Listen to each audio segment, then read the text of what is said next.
Hey everyone, welcome to this DelphStack tutorial video. In today's tutorial, we will learn how to turn off active status on TikTok.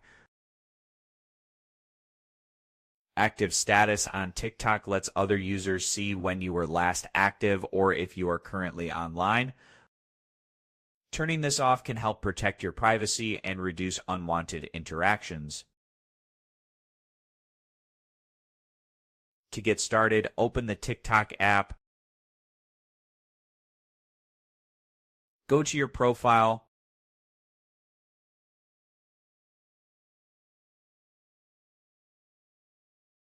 Tap the three horizontal lines in the top right corner. Select Settings and Privacy. Tap on Privacy. Here you will see an option called Activity Status. Toggle it off to disable active status. Once disabled, you will also not be able to see other users' activity status. The change takes effect immediately and does not require restarting the app.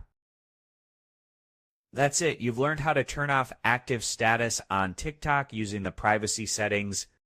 This helps improve your overall account privacy. Thanks for watching, and don't forget to check out our other DelphStack tutorial videos.